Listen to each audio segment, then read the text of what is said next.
प्रश्न नंबर 2 में क्या है, केंद्र में द्वैध शासन किस अधिनियम के अंतर्गत स्थापित किया गया? केंद्र में द्वैध शासन, ये द्वैध शासन क्या है? पहले नंबर ये जाने। द्वैध शासन के जो जन्मदाता थी लियोनस कर्टियस थी। कौन थी? लियोनस कर्टियस। जो इसके जन्मदाता थी लियोनस कर्टियस। यहां से प्रश्न आता है कि द्वैध शासन के जन्मदाता कौन थे? तो इस प्रश्न का उत्तर है लियोनस कर्टियस।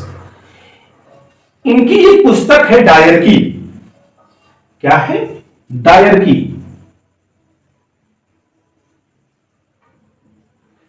इनकी पुस्तक किसकी?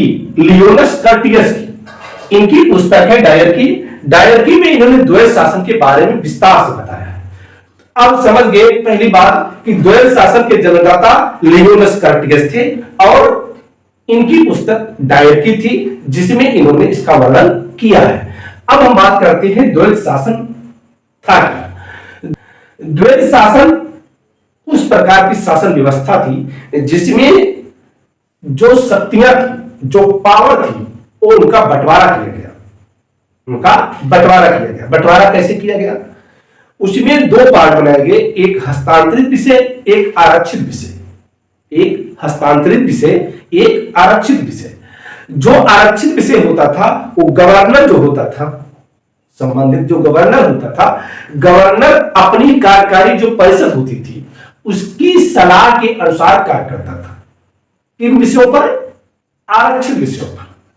और जो हस्तांतरित विषय थे, हस्तांतरित विषयों पर जो कानून बनाना पड़ता था, जो उनसे संबंधित शासन किया जाता था, जो वहां विधान परिषद अस्तित्व में होती थी, उससे जो सृजित मंत्रिमंडल होता था उसके सलाह के अनुसार गवर्नर कार्य करता था।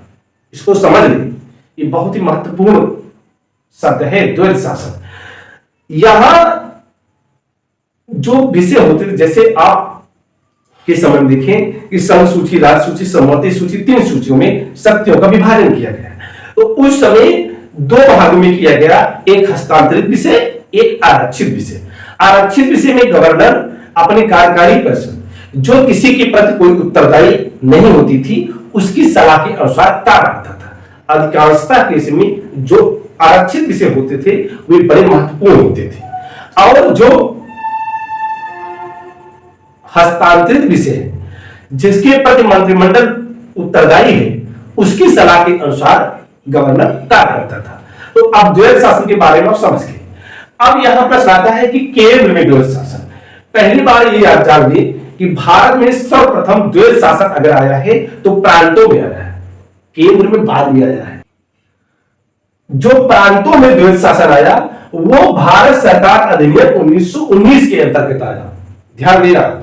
और जो केंद्र में द्वैध शासन आता है वो भारत सरकार अधिनियम 1935 के अंतर्गत आता है। तो इस प्रकार इस प्रश्न का उत्तर है भारत सरकार अधिनियम 1935।